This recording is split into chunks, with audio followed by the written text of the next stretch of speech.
बताओ, 1 मोल से अमोनिया 2 मोल बन रहा है। अगर 2 मोल नाइट्रोजन तो 4 मोल अमोनिया बनेगा। अगर 3 मोल तो 6 मोल बनेगा। और ये बातें हम करते हैं इसको देख करके कि यहाँ पे 1 है और यहाँ पे 2 है।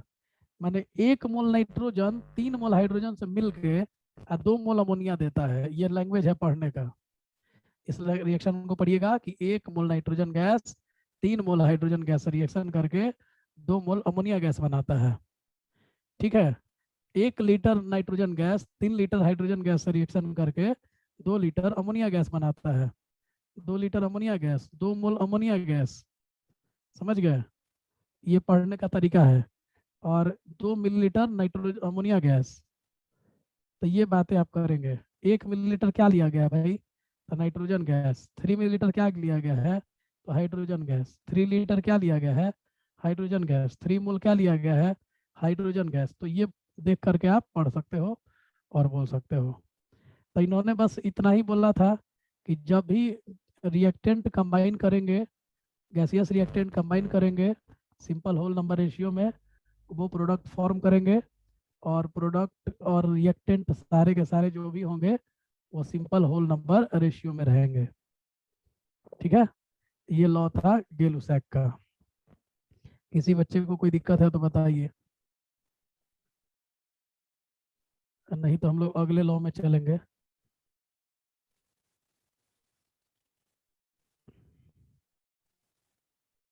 चलिए, तो अगला लॉ है हमारा एवोगाड्रो लॉ। हमको नहीं लग रहा इसमें कोई दिक्कत होता है आप लोग को। बहुत सिंपल लॉ लॉ था, इसमें कोई प्रॉब्लम नहीं था। चलिए, तो हम लोग अगला लॉ देखते हैं। ठीक है। और अगला लॉ है हमारा एवोगाड्रो लॉ। Avogadro's law. ठीक है। Avogadro's law. देखिए, लॉ ऑफ केमिकल कॉम्बिनेशन बता रहे हैं। जो बच्चे क्लास नहीं किए हैं आप लोग वीडियो देख लीजिएगा, वीडियो में दिया हुआ है। ये जो है अवोगाड्रो के द्वारा दिया गया था। This law was proposed by this law was proposed by Amedeo Avogadro. ठीक है, इनका पूरा नाम हम लिख दे रहे हैं, Amedeo Avogadro. AMEDO, Amedeo Avogadro. ठीक है। तो इन्होंने ये लॉ प्रपोज किया था। ठीक है। और इनका भी कहानी टेम्परेचर और प्रेशर को सेम रख के ही था। उन्होंने बोला क्या था, देखिए ध्यान से, कि सेम टेम्परेचर और प्रेशर पे यदि दो गैसेस के वॉल्यूम सेम हो जाए तो फिर उनके नंबर ऑफ मॉलिक्यूल भी आपस में सेम हो जाएंगे। लैंग्वेज लिखते हैं, फिर दोबारा 2-3 बार बोलेंगे तो आप लोगों को पूरा सेट हो जाएगा। It states that it states that at the similar condition of at the similar condition of at the similar condition of temperature and pressure, similar condition of temperature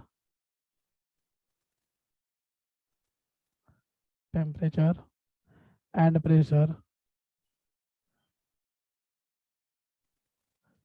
if two gases have equal volume, if two gases have equal volume equal volume then they must have then they must have equal number of molecules, must have equal number of molecules। देखिए, अगर press, अब देखो जी, ये दो particles के बारे में बात हो रहा है।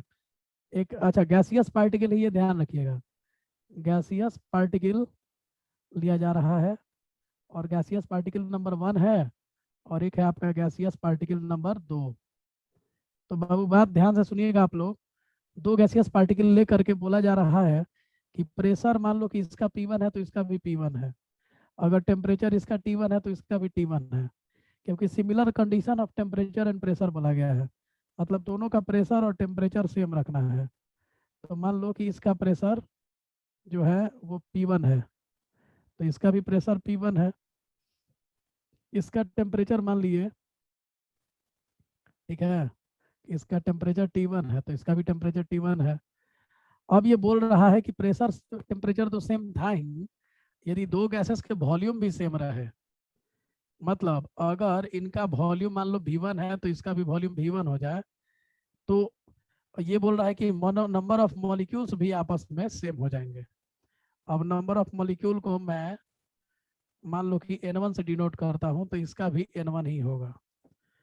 तो सीधा सीधी यही कहानी है इनका कि अगर प्रेशर सेम रहे, टेम्परेचर सेम रहे और वॉल्यूम भी सेम हो जाए तो नंबर ऑफ मॉलिक्यूल भी आपस में सेम होंगे। इसमें इनका कोई और बड़ा बात नहीं था, ठीक है।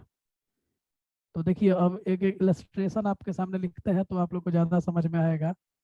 जैसे हम लोग मान लीजिए कि नाइट्रोजन, हाइड्रोजन और अमोनिया का एग्जाम्पल लेते हैं, ठीक है। देखो जी, तो N2 गैस, अभी रिएक्शन जो लिखे थे हम लोग, N2 gas plus 3H2 gas और इधर में अमोनिया गैस है, ये बनता है। अभी हम लोग रिएक्शन ये देखे भी थे। अब ये बोलते क्या है कि 10 लीटर अगर आपका अमोनिया है, ठीक है, नाइट्रोजन है, ऑक्सीजन है और CO2, अच्छा चाहे इसको छोड़ो, एक सिंपल सा और एग्जांपल दे देते हैं, इससे भी आसान में हो जाएगा। आप तीन चार कोई गैस ले लीजिए, कोई भी गैस ले लीजिए, ठीक है। मान लीजिए कि आपने नाइट्रोजन गैस ले लिया, हाइड्रोजन गैस ले लिया, ठीक है, ऑक्सीजन गैस ले लिया, N2 ले लिया, H2 ले लिया, अमोनिया ले लिया, CO2 ले लिया, 50 गैस ले लो, कोई दिक्कत नहीं है। और सबके 10 लीटर ले लो, सबके कितने ले लोगे, 10 लीटर ले लो वॉल्यूम, ठीक है। और टेम्परेचर प्रेशर सबका सेम रखो, T1 T1 T1 T1, सबके टेम्परेचर मैंने T1 रख दिए और प्रेशर भी सबका सेम रखो, ठीक है। तो सबका प्रेशर मान लो मैंने P1 P1 P1 P1 कर दिया, तो इनके नंबर ऑफ मॉलिक्यूल जो होंगे वो हो जाएंगे N1 N1 N1 N1। तो सीधा इनका कहने का मतलब यही है कि अगर बहुत सारे गैसेस हैं, दो गैसेस है, तीन गैसेस है, चार गैसेस है, तो अगर उनका वॉल्यूम सेम हो जाए, क्योंकि प्रेशर टेम्परेचर तो सेम ही रखना है, तो similar condition of temperature pressure पे यदि गैसेस का वॉल्यूम भी सेम हो जाए तो उनके नंबर ऑफ पार्टिकल्स भी आपस में क्या हो जाएंगे, समान हो जाएंगे, सेम हो जाएंगे। इसी लॉ को कहते हैं एवोगाड्रोस लॉ। किसी बच्चे को कोई दिक्कत है तो बताइए, आप मैसेज कीजिए फटाफट।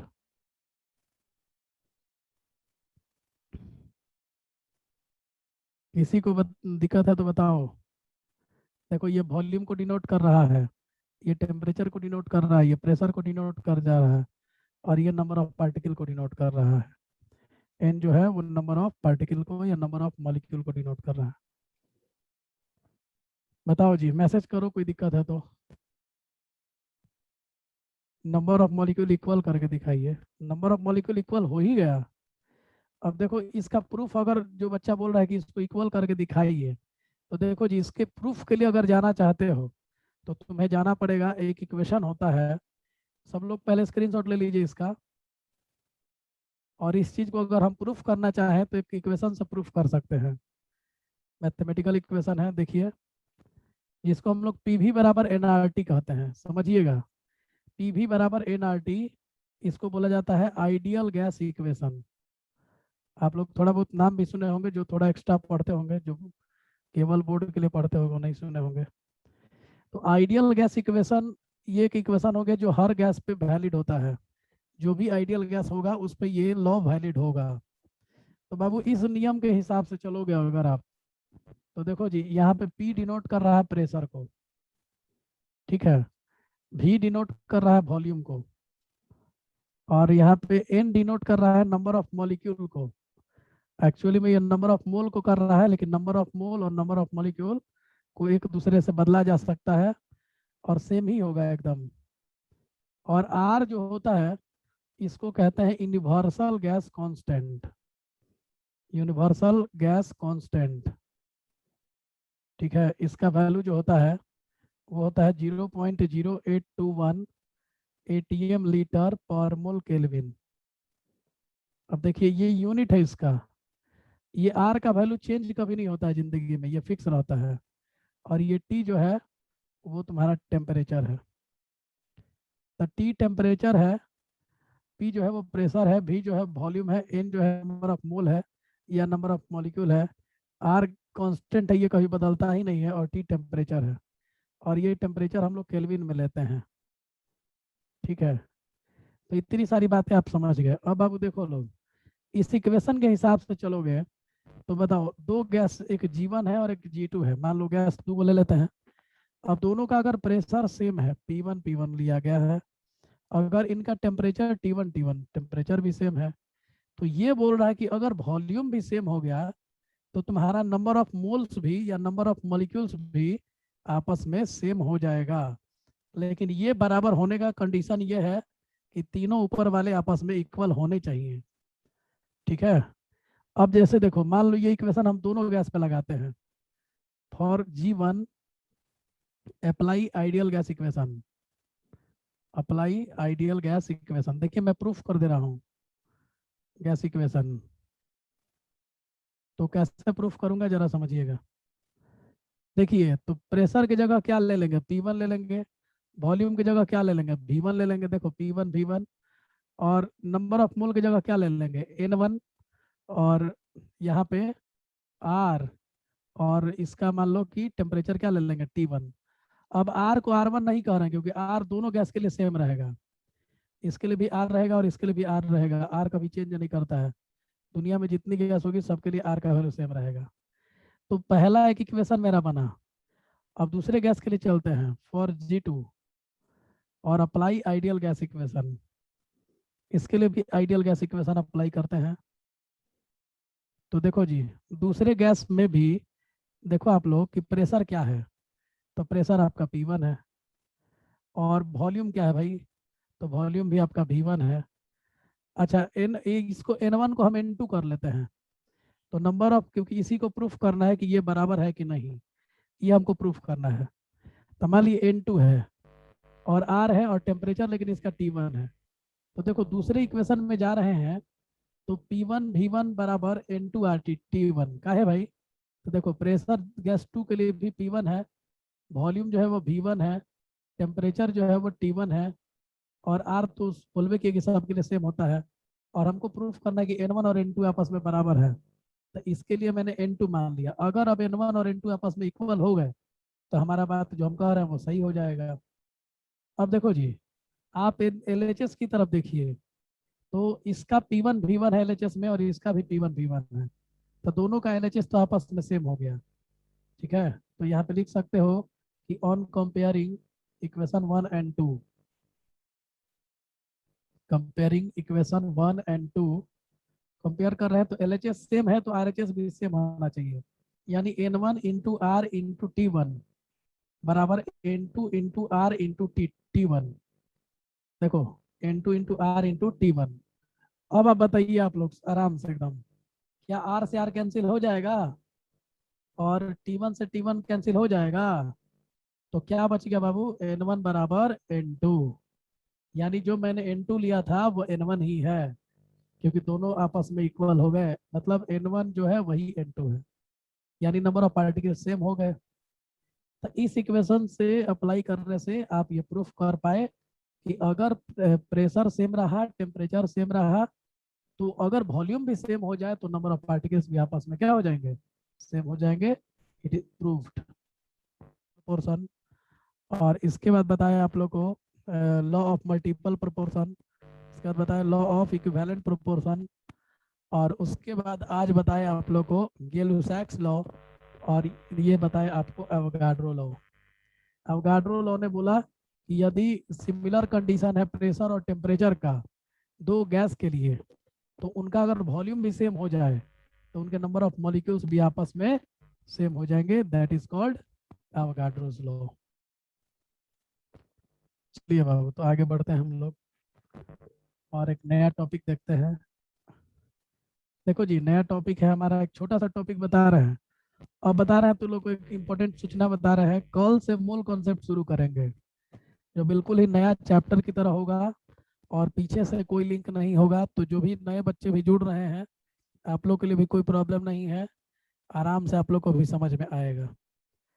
तो इसलिए कल आप लोग जुड़िए आराम से, और सबको समझ में आएगा, सब लोग को बता दीजिए जो भी बच्चे नए पुराने सब लोग जुड़ सकते हैं।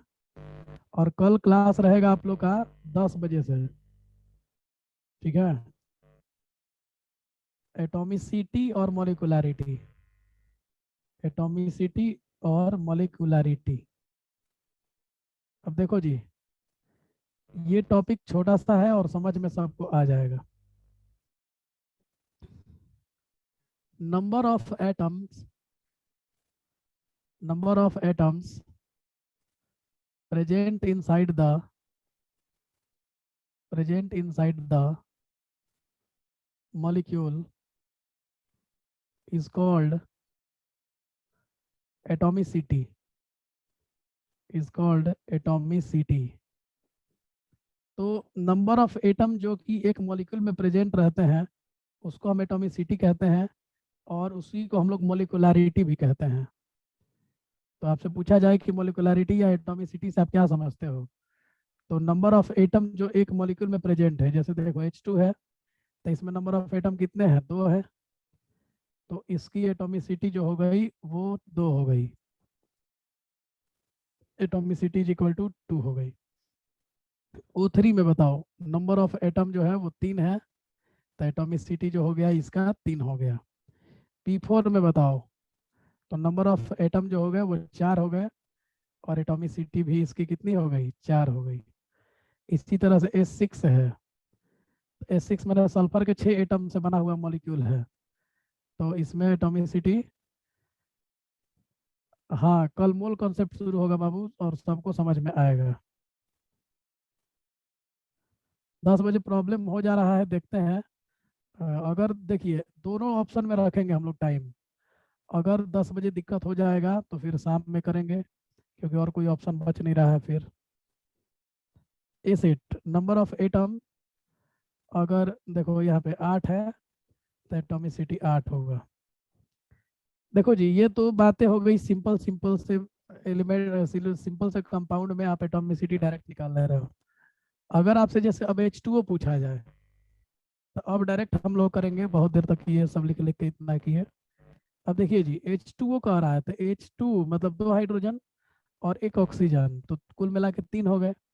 तो एटम खाली गिनना है, NH3 में 4 हो गए, PCl5 में 6 हो गए, 5 गो Cl, एक फास्फोरस, SF6 में 6 हो गए, IF7 में 7 हो गए। तो इस तरह से सॉरी 7 और 1 8 हो गए, और यहाँ पे भी 6 और 1 7 ना हो जाएंगे, 6 तो फ्लोरीन ही है केवल। तो इस तरह से गिन सकते हो। H2SO4 तो 2 1 3 और 4 7 हो गया। HNO3 हो गया 3 1 4 और 1 5, ठीक है। और ये एक ले लो, और H3PO4 तो 3 1 4 4 8, ठीक है जी। HClO4 तो 4 1 5 1 6, ठीक है। तो इस तरह से आप लोग निकाल सकते हो। चलो, तो POCl3 तो देखो 3 गो Cl, एगो ऑक्सीजन, एगो फास्फोरस, तो 3 1 4 और 1 5। तो अब थोड़ा अच्छा अच्छा क्वेश्चन लिखते हैं, और आप लोग मैसेज कीजिएगा फटाफट, चैट में देखेंगे कितने लोग का आंसर आ रहा है, ठीक है। अब देखिए जी NH4 और Cl, आप लोग आंसर चैट में भेजिएगा फटाफट। NH4 Cl, NH4 twice SO4, NH4 thrice PO4, ठीक है। NH4 थ्राइस PO4, AlOH के होल थ्राइस, ठीक है। SrOH के होल ट्वाइस, और NaOH, ठीक है। MgOHCl, ये बताना है आप लोग को। एटम गिनिए और बताइए फटाफट। इसके बाद K2SO4, A2SO4 थराइस, और 24 H2O, ये है आपका पोटास एलम, इसको बोलते हैं पोटास एलम। चलिए इसके बाद है एक और question, FeSO4 NH4 twice SO4 और 6H2O, इसका नाम है मोहर साल्ट, इसका नाम है मोहर साल्ट। ठीक है, इन दोनों का बताइए। एक और लास्ट ले लीजिए, KCl MgCl2 और 6H2O, ये आपका है कार्नेलाइट, कार्नेलाइट कंपाउंड का नाम है। तो इतने क्वेश्चंस हो गए आपके सामने। चलिए बहुत सारे लोग का आंसर आ चुका है, अब मिला लीजिए जरा आप लोग, हम लिख देते हैं। शुरुआत वाले तो आसान आसान आप लोग बना लिए होंगे फटाफट, मुझे पता है। देखो जी, तो इसके पास NH4Cl में एक नाइट्रोजन, 4 हाइड्रोजन, एक Cl, तो 4 1 5 और एक 6 हो जाएगा। अब देखो यहाँ पे थोड़ा दिमाग लगाइएगा सभी बच्चे, ध्यान देंगे। नाइट्रोजन एक और 4 हाइड्रोजन, तो 4 और एक 5 हो गए, और 5 दूनी 10, सल्फर एक 11, और ऑक्सीजन 4, 11 4 15, 15 हो गए टोटल। 4 और एक 5, 5 दूनी 10, और सल्फर एक 11, ऑक्सीजन 4 15। अब यहाँ देखो 3 बार करना होगा, तो नाइट्रोजन एक और हाइड्रोजन 4, तो 5 हो गया, और 5 3 15, क्योंकि 3 बाहर में ब्रैकेट में है, तो 15 और एक फॉस्फोरस 16, और ये 4 20, तो ये 20 हो गए। आप गिन लीजिए इस तरह से। अब यहाँ पे देखिए AlOH के होल थराइस में एल्यूमिनियम एक है, ऑक्सीजन हाइड्रोजन दो, दो तीन 6, 6 और एक 7, मिला लो, OH मिला के 2 गो हुआ, और ये 2 3 बार है, तो 2 3 6 हो गया, और एक एल्यूमिनियम लेके 7 हो गया। इसी तरह से OH 2 गो हुआ, तो 2 दूनी 4, और एक ये हुआ SR, तो टोटल 5 हो गए। NaOH में Na एक, O एक और H एक, तो 3 हो गए टोटल। MgOHCl में Mg एक, OH 2 3 और एक Cl 4, तो कुल मिला के 4 हो गए। तो ये आप लोग चेक कर लीजिए, और जो बड़ा बड़ा 3 क्वेश्चन है वो अगले पेज पे आपको बताते हैं, पहले इसका स्क्रीनशॉट ले लीजिए। कितने लोग का पूरा सही हो गया, कितने लोग का पूरा सही हो गया?